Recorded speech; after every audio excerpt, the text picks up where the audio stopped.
In Sunday's papers, pictures of Road Transport Minister Nitin Gadkari deliberately and defiantly driving a scooter without a helmet were hard to miss.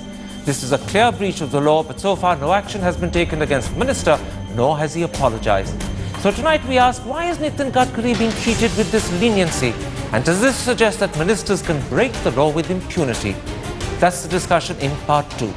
But first, on Saturday at the inaugural of the Reliance Hospital, Prime Minister Modi claimed that the story of the Mahabharata hero Karna and the god Ganesh proved that once upon a time India had mastered genetic science and plastic surgery. Whilst millions believe mythology and accept it as fact, is it fitting for the Prime Minister to do so? Some say that the Prime Minister is propagating an RSS line. Is that accurate? Others say the Prime Minister is guilty of ignoring his fundamental duty under the Constitution to develop a scientific temper. But there are others yet who say that to adopt a questioning and mocking attitude about something that many believe passionately, even as religious faith, is not just anti-national, but specifically anti-Hindu. Is that one reason why this subject has not been raised by the media? That's the first debate tonight.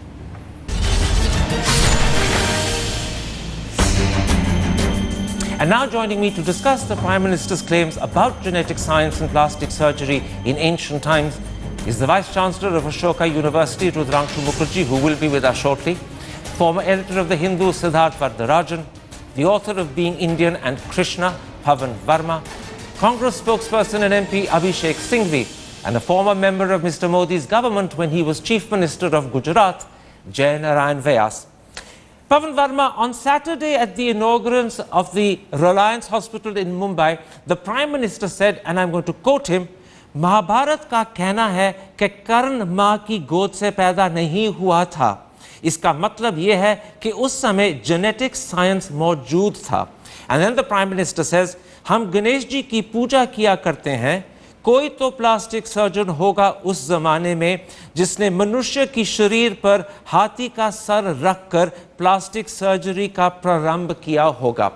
Now, you've written on the Krishna period, you've written authoritatively on Indian culture. There are many references on the net that suggest that in fact in ancient India plastic surgery was practiced. Let me ask you a simple question. Do we have any proof to establish that it was practiced, or is this just belief, is it just myth?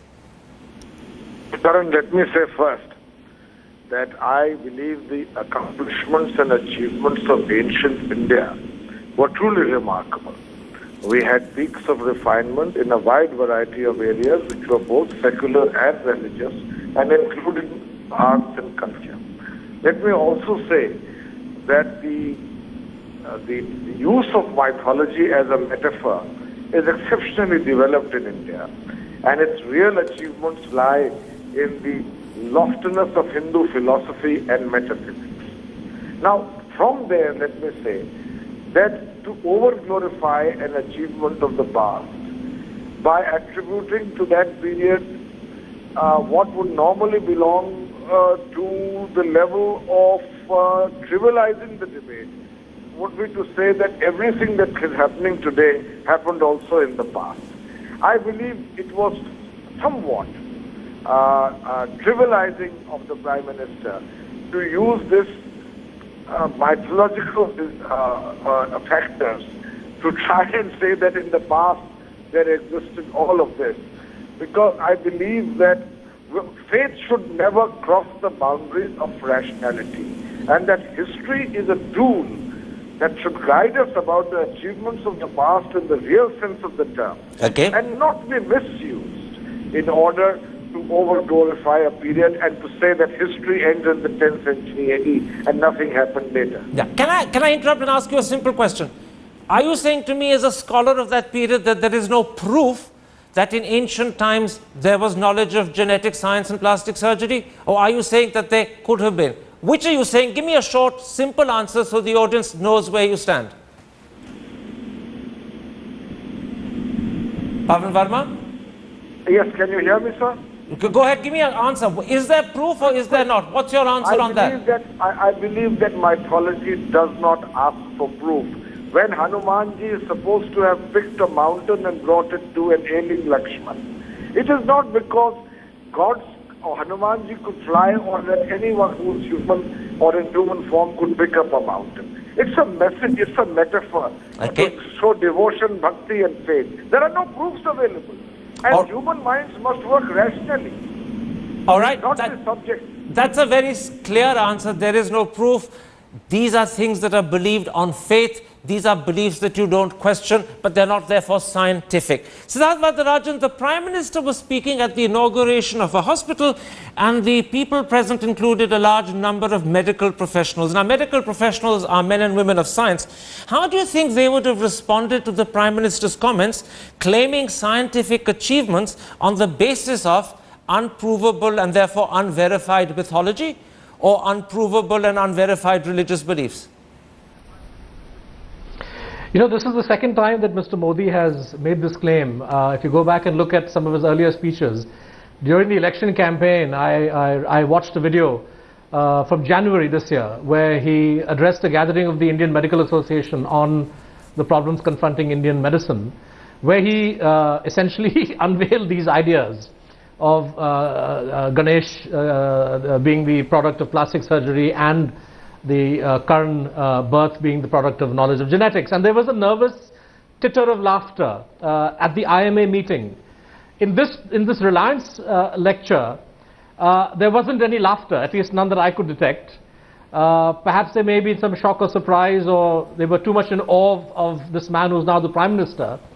But either way, I think it's highly unfortunate that the Prime Minister would make these kinds of statements with all seriousness. It's one thing to use mythology as an entry point to talk about modern science. I think that would be a perfectly legitimate lecture tool, as it were.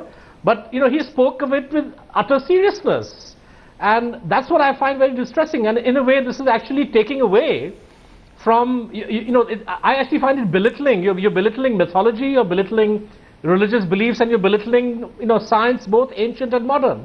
Because when you claim that everything that we know today was known by ancient Indians in the past, you are negating several centuries of the advancement of medical science done by Indians themselves as well as people around the world. And I don't see what logic is served, what purpose is served by this kind of myth-making. I find it quite appalling, quite shocking, quite frankly, and I think quite unbecoming for a Prime Minister who is supposed to uphold scientific temper. Now, let me pick up on that last point, Abhishek Singhvi, because it's something that you yourself tweeted about on Saturday night. Article 51A(h) of the Indian Constitution says that the developing of a scientific temper is a fundamental duty of every citizen, and presumably, therefore, a very important duty of the Prime Minister. Do you believe that these references claiming scientific and medical advances on the basis of unverified mythology or unprovable religious faith breaches that constitutional requirement, or do you think that's an exaggerated way of putting it? No, clearly it breaches the constitutional requirement. If that is the only issue, yes, of course it does, and it does so more because it comes from the Prime Minister. But it's a much larger issue than that. We are all proud Indians, and those who are Hindus are proud Hindus. And Hinduism is not the monopoly of any one person or one sect or one political party. But it is one thing to say that this great, remarkable Indian legacy, tradition, heritage, we discovered zero, we had so many other inventions in the past, that is one part. And to say that Ganesh is a product of plastic surgery at a medical meet, these are two different things. To be proud of your past and heritage, and to, as you say, use a religious or a mythological metaphor is totally different from basing your assertions on fact or scientific issues on such mythology. And if it comes from the Prime Minister, if it comes from a person like Mr. Batra, it's bad enough. If it comes from the Prime Minister of a nation, look at the message it sends. And we are proud now, Karan, to have grown out of the image of a country of so-called snake charmers and people hanging on hypnotic ropes in midair. We are now hearkening you back to that imagery which India has left behind. And there is nothing to be defensive about our heritage, but you don't have to give these examples to be proud of our heritage and our legacy. General Vyas, is it possible that in fact the Prime Minister was speaking allegorically or metaphorically? Is it possible that he was speaking light-heartedly at this point rather than seriously? Is it possible that the Prime Minister, who's a very eloquent speaker, perhaps got carried away and said something that otherwise he would not have said. He went one stage too far. Are any of those explanations possible? Well, Karan, I have heard all the three opinions very carefully. I would agree that science requires proof, and without proof, the science will not accept anything. But then, it is not true that surgery was not being practiced during ancient times. Sushrut, for example, is known to be the first who performed the eye surgery. And even today, you visit state-of-the-art eye hospitals, many of them as the health minister, I have seen they still have the portrait of Sushrut as the first surgeon who carried out the eye surgery. Now, second thing, something which is not probable today, not necessarily, was not existent. For example, nobody would believe that rishis used to practice the samadhis and tap without taking even water or without even answering any natural calls. In the present day, I think my friend Manu Singhvi and others will laugh at it. But come to Gujarat, there is a person for last over 60 years is surviving without food, without water, doesn't feel perspiration, no natural calls offered, and don't believe because I am telling you, the person has been examined under the supervision of DRDO and NASA. A team of scientists which were measuring not less than 80. I take your point that there are a lot of sophisticated gadgets. I take your point that there are a lot of things that today people are skeptical of, but which you personally believe and which the rishis believe happened in ancient times, and we have no reason to disbelieve it other than our skepticism. That's your point. Let me put your point like this to Pavan Verma. Pavan Verma, I'm going to approach the Prime Minister's claims about genetic surgery and plastic surgery a little differently. Today, we're proud of Aryabhat's work in astronomy. We're proud of the Sushrut medical texts, or the Sulvasustra on geometry, Panini's grammar. We're proud of the philosophical schools from Nyaya to Sankhya. Could it be the case that, in fact, there were amazing advances in genetic science and plastic surgery which have got lost in the mists of time? Could that be the case? No, Karan, I think the legitimacy of the achievements of ancient Indian culture and civilization are not in doubt at all. But I believe that we devalue those achievements when we begin to attribute everything conceivable that is happening or could happen today or in the future to the past. There is an injunction, especially for a country with so many of the young who are all aspirationally being educated, to have a scientific and rational temper, which is able to balance the achievements of the past, the understanding of philosophy. Can I interrupt you? The meaning of mythology. Pavan Verma, can I interrupt you? I'm trying to get you to be specific for an audience that are going to have a little problem hearing you because you're on the phone.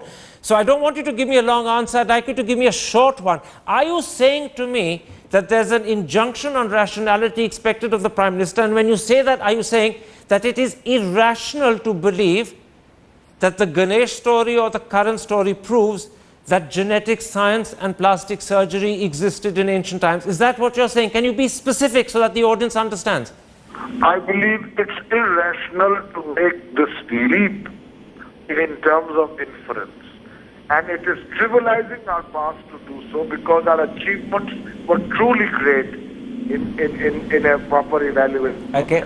So you're saying both things. It is irrational to make this claim, but also it is trivializing of other equally great achievements, which by comparison then are being either shelved or ignored.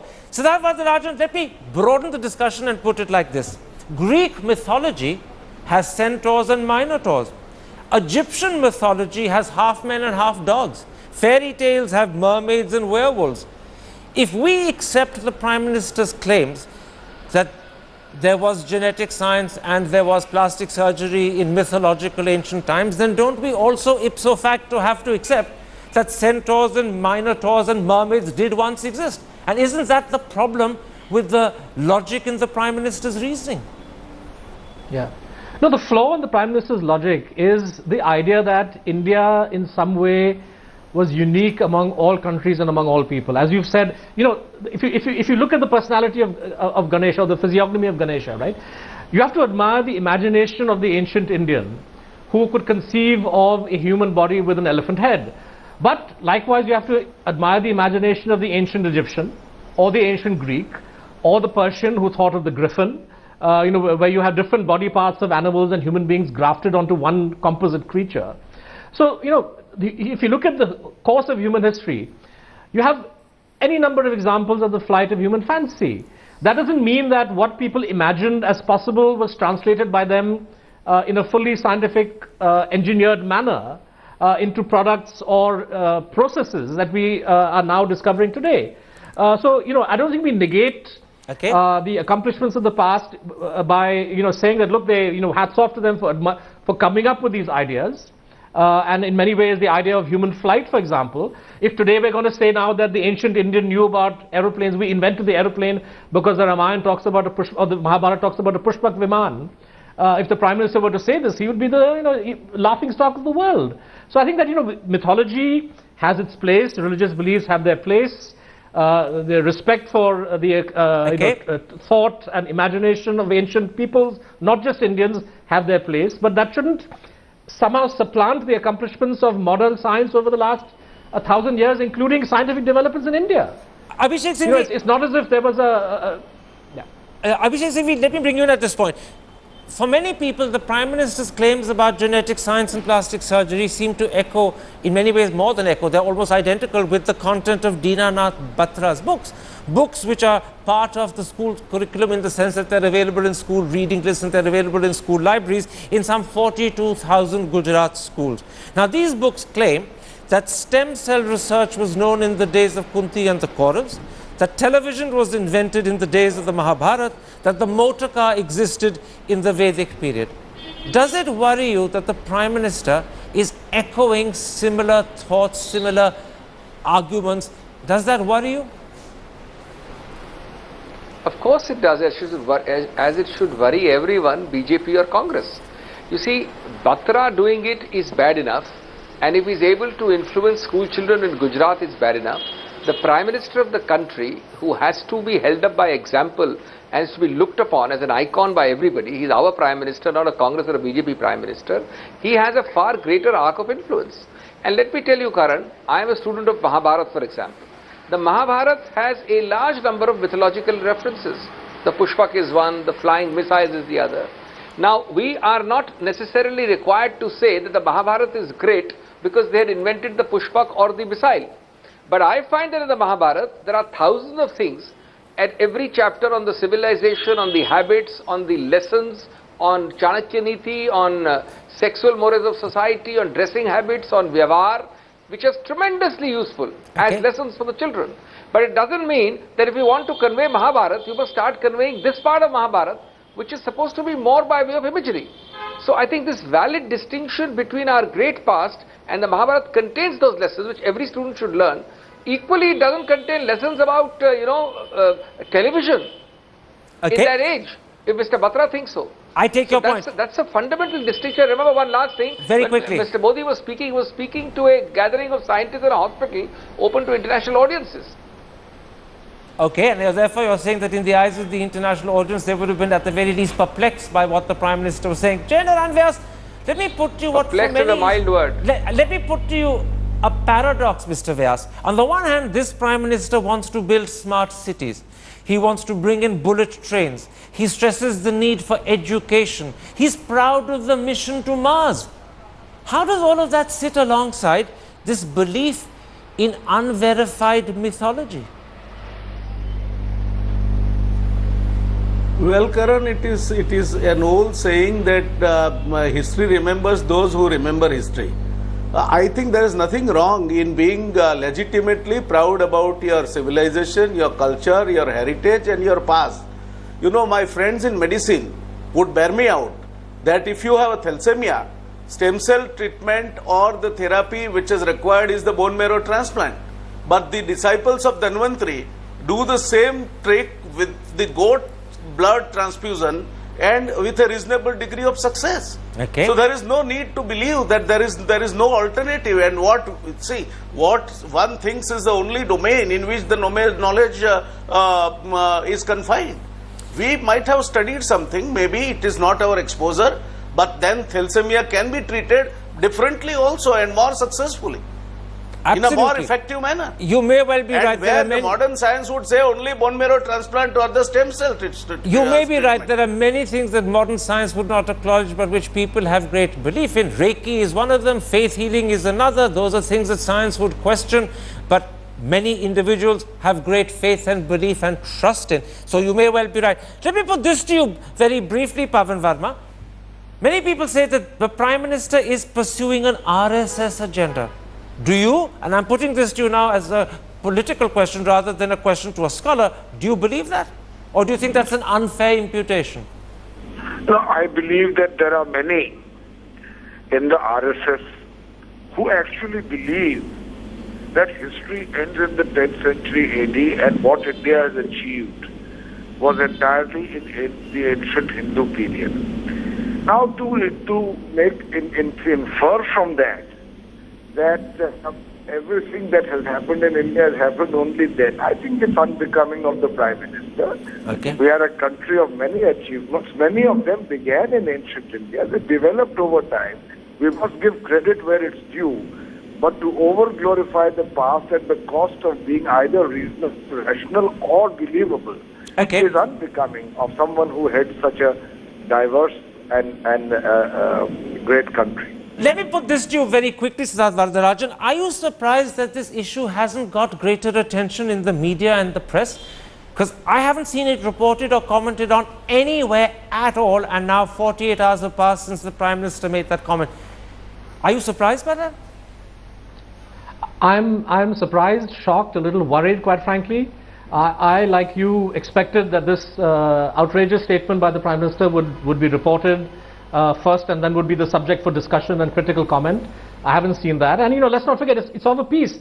The Prime Minister has spoken of 800 years of slavery, as if Akbar Akbar or Tipu Sultan were people who held the Indian people in slavery. His conception of history is entirely warped.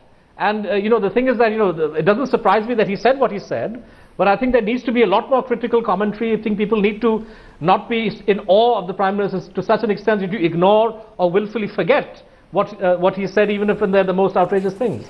Abhishek Singhvi, when Dinanath Batra's books, it was reported some 3 months ago, had become part of the school curricula, as I mentioned earlier, in 42,000 Gujarat schools, your party was outspoken in its criticism. I know you have tweeted, but your party hasn't commented on this at all. Do you believe that this is an area of personal belief where political parties shouldn't comment, and is that why Congress is restrained? And that would be understandable, although many would question it. Or are you a lone voice? Or does Congress intend to take this up because you believe this could be the thin end of a wedge, and maybe this is a hint to certain education policy changes that lie in the offing?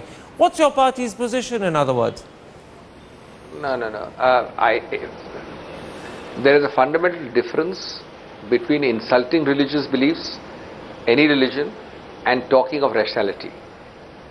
I have started the program by saying that those of us who are Hindus are very proud of the Hindu legacy, of so many things which happened in ancient India and happened subsequently. And if you start discussing some of those, separating the mythological, the concrete, it is by no means insulting to that era. Secondly, I wouldn't be here if this was something which the Congress is very shy of speaking, nor would I have tweeted.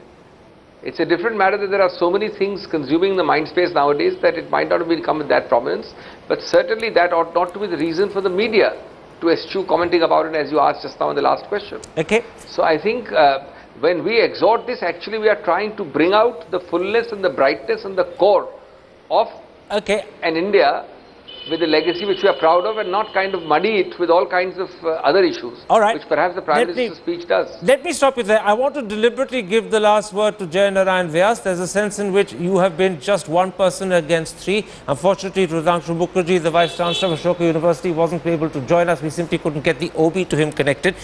I'm going to leave you the last word, and I want to put it like this. Do you think that commenting in this way, by converting mythology or religious belief into what looks like scientific fact, is a mistake on the part of the Prime Minister, or do you think it was valid? I think this is unnecessary a criticism being levied out. Congress, I understand, they suffer from Modi phobia and they'll continue to suffer. What I would feel, Karan, is that we also have to accept certain things. Say, we have an ancient civilization which was able to rely upon stars and planets, constellations, which was able to predict the ebb and tide with precision. That means they had knowledge about the earth moving around its own axis and also other planets moving around earth, or the earth moving around sun, and so on and vice versa. That what kind of finest calculations they might be having, and what kind of, even today's supercomputers perhaps will fail to make these kind of exact calculations. So why don't we apply logic and try to find out that what kind of assets they had at their disposal? It was certainly not their mental abilities, because no human being will be able to measure with these kind of abilities. Mr. Vyas, so that's a very fair point. That there is something, any mythology you are talking about is mixed always with some kind of an imagination, and we have to weed it out and discard that. But that doesn't mean that everything that is ancient, everything that is in the mythology is wrong. Okay, that's a very fair point. Keeping an open mind means also keeping an open mind about the possibility that there are elements of mythology that could be accurate, even if they seem today to be a bit fantastical. That's a fair point. My thanks to all three of my guests for joining. My apologies once again that Rudrangshu Mukherjee wasn't able to join us. Time for a break, but then, how should we respond to Nitin Gadkari's blatant breach of the law, and why no action has been taken? That's the debate in part 2.